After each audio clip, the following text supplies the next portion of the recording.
Tuesday Tech, where we talk all things tech But not always on a Tuesday. from a techie. To a non-techy.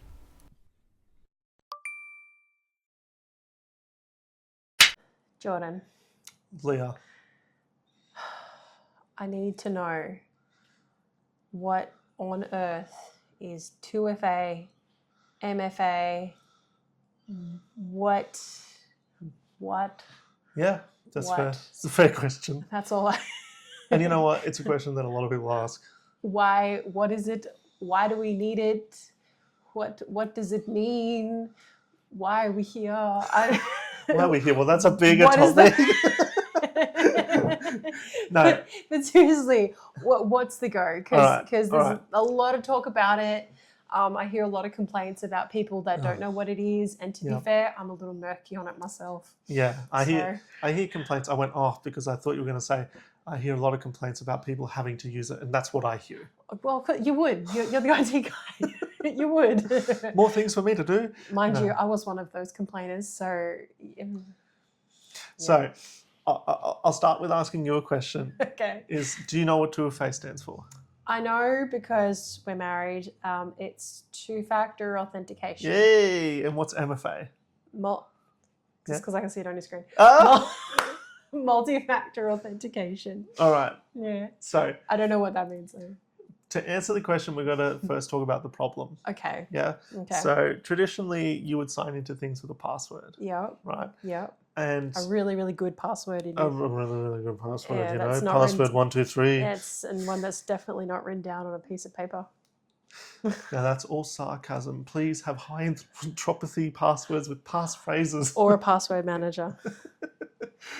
So, passwords were the traditional way to sign into things. Yep. Yeah. But that creates a single point of failure, Sure. right? So if your password isn't that great, Yep. what else are you going to have to check that you're authentically you, Right. Okay. right? Yeah. And so the solution was 2FA, Okay. right? So 2FA is two factors of authentication. Mm-hmm. So you can have a password. One factor being a password. Yep. And the second factor being something else. Yeah. And Okay. so you might see some sites that say, we'll send you an SMS, or we'll send you an email, Okay. right? So that is a factor that you could consider two-factor, Okay. right? So you have two factors. Hang on. Is that different to the little "Am I a robot? See how many motorbikes are in this thing"? That is different. It's different. Okay. I've lost the word right now, but that's authenticating that you're a human, not a script or not like a bot that's trying to brute force into an account. Okay. And so it creates a buffer. Ah, okay. Yeah, and that's different. No, because it's not authenticating your account. So yeah, one is authenticating that you're not a bot. Okay. But the other is talking about authenticating your identity to actually get in. Oh, okay. So it's saying you're not saying who you are, you're saying that you're a human. Yeah. Righto. Okay. Yeah. So that's different. Okay, fair enough. No, but it's a valid question. Okay. Yeah, because it is a level of authenticating, I guess. Sure. Authenticating that you're human. Yeah. Okay, fair enough. Yeah. So Wow. there was a lot of aircon That was there. really dramatic too. Yeah. Moving on. So 2FA, Yes. two factors. Two factors. Then there's a flaw generally with that because if you're using traditional like SMS or email, it can be intercepted, Sure. right? Because if your email account is compromised, they've got your 2FA, they've got your second factor. True. Yeah. Or with SMS, people can do SIM jacking. You've talked about that before. Yeah, so they can call up your carrier. I mean, I think it's harder today than it was in the past. Not that I've ever done it, but they could call up your carrier and say, hey, I've got this other SIM. Can you port the number over? Right. They can essentially steal your phone number. What? And then they can then request that the SMS be sent. Oh. And then their SIM that they've registered would receive your second factor authentication. So that's why you should really avoid SMS and email as a second factor authentication. Okay, go on, done. Fair enough. Right. But like, I mean, definitely avoid it. But that just feels like a lot of effort to call up someone's carrier and get them to port their number over. That feels like a lot of work. But anyway. I think you got to think about the target, right? So if it's the banking account for an older retiree that has tens of thousands, they want their money. You know, and someone can siphon that. Yeah, okay. People there's pay for the work. Yeah, you know what I mean? Fair, yeah. I mean, it's wrong. It's wrong, but fair enough. You can understand why they would take that, and and I guess for the people doing it, it's probably not so hard, so annoying because they do it day in, day out. Okay. You know. Yeah. Okay. I don't know. I'm not that person. I'm on the defending side. So, No. You know. No. But anyway, so yeah, 2FA, two factors. Yes. Right.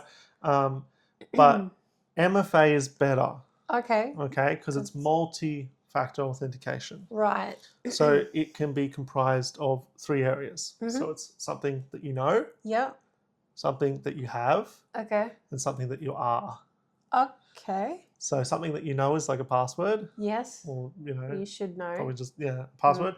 Something that you have can be a physical key or your phone or authenticator app. Okay. So I use physical hardware keys, UV keys. Yeah. And that's something I have. Yep. And then something that you are is like your fingerprint, your voice, iris scan, you know, stuff like that. Stuff like the movie type stuff. But yeah. Anyway. Yeah. But, you know, you say movie stuff, but we're living in it.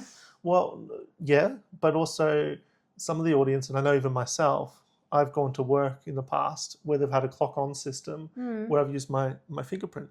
Yeah, true. Yeah, I've had that as well. Yeah. Yeah. So, you know, it's not that bad. Or some laptops have biometrics in that you can have your thumb be scanned or fingerprint be scanned. That's true. Windows Hello will use facial recognition to unlock with your camera. Your iPhone, your phones do that as well. They look at your face. Yep, Face ID. Yeah. Yep. So they are things, they're things that already exist and we use on a daily. Fair. So MFA is better because you're moving away from using, you know, another email account or an SMS to something that's more secure. Okay. So you've got your password. Yeah. And then you've got, you know, something that you have. So that's where you might have the authenticator app. Right. Yes. Yeah. Which says, you know, punch in a code or something like that and you authenticate and you just go, yes, this was me through the app, and then it's green light to go. And the thing that you'll find usually with authenticator app is that at some point it's going to ask for a factor of authentication to actually authorize it. Right? So you have the phone, you have the app, but then it says put your fingerprint on or do a Face ID unlock to actually authenticate. Okay. That second factor, if you will. Right. So it'll always be kind of like, not always, but every now and then it'll, you know, ask for something else to sort of make sure you're still you, I guess. Yeah. Okay, that's pretty cool, I guess. Yeah, and so that's where people get tied up in knots is they go, oh, I've got to put my password in, then I've got to get to the app, then I've got to log in, then I've got to say yes to it, then it's got to connect and say blah, blah, blah. But you got to think about it from an attacker's point of view. If they have your password or for whatever means they got it, they now need to have your password. They need to have your phone that's registered with the authenticator app. They need your face. And they need your Face ID. Yeah. Or fingerprint. Yeah. Which that's going to be hard to get. Yeah. And so that's what we're combating with MFA. Yeah, okay. I see. Yeah. Okay. But then, so even with all of that, there will still be people that will grumble about it being, oh, it's too hard. I don't want to do all that stuff. What do you say to them? Tough. Just do it. And it's a bit harsh. I think I would say the world we live in demands that we have a higher level of security so that we don't get used. And we have to do that because it's an unfortunate byproduct of being in this, interacting with the Wild West internet. That's true.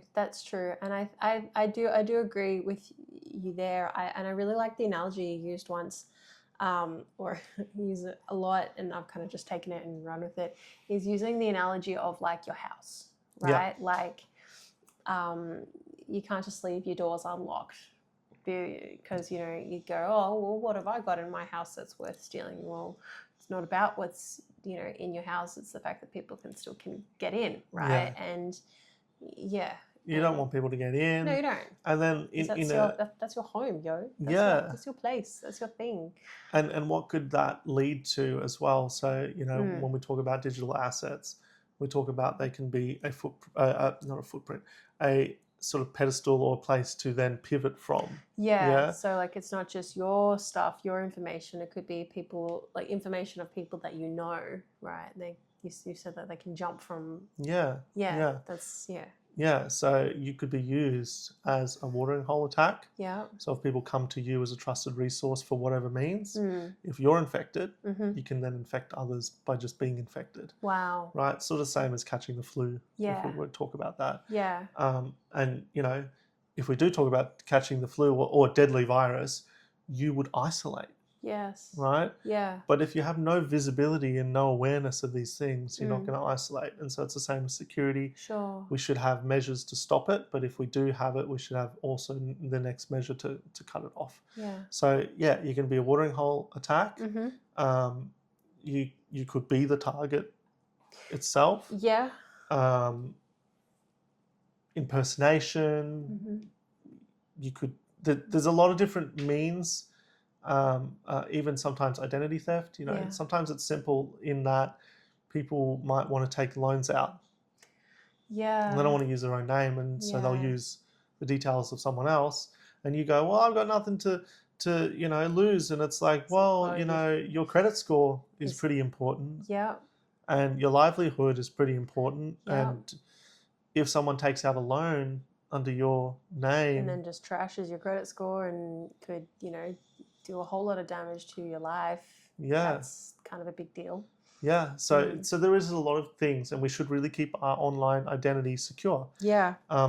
One other thing I would say to that question that you asked about the person that says, well, you know, why, is we're getting to a place where security is obviously paramount, is the norm, but we're now trying to lessen the friction to get in, and so we talk about passwordless. Yeah.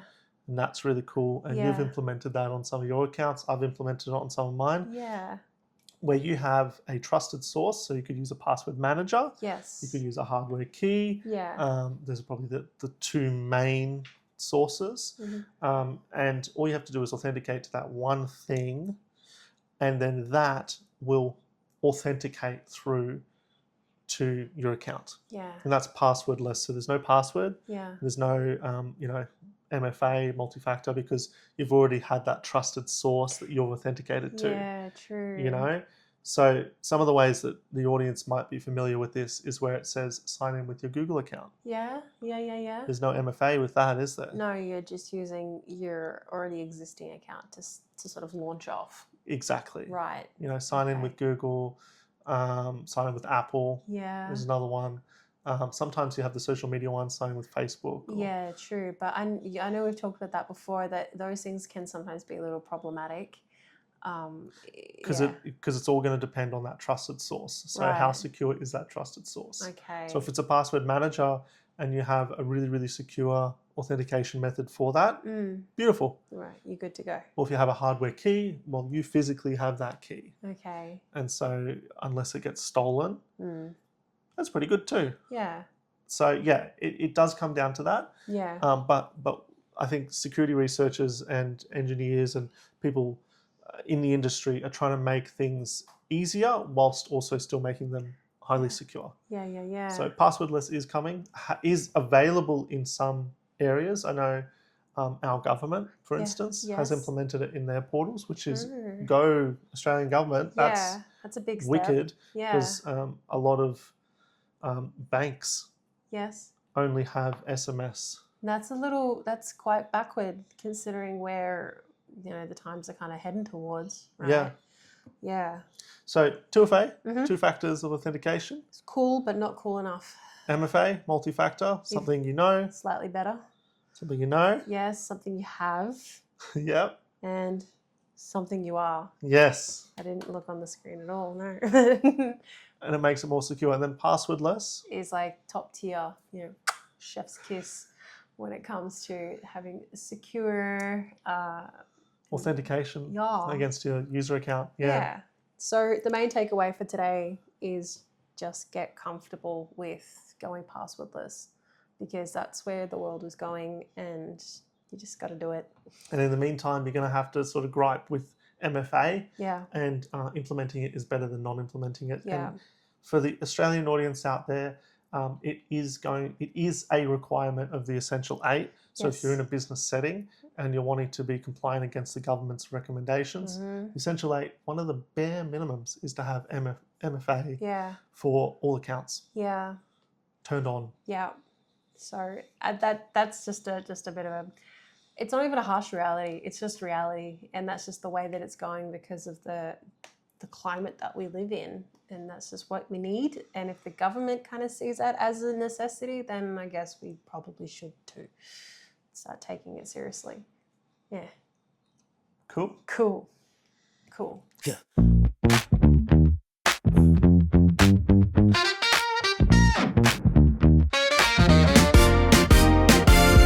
Tuesday's here, but it's not always clear. Talking tech with love in the air.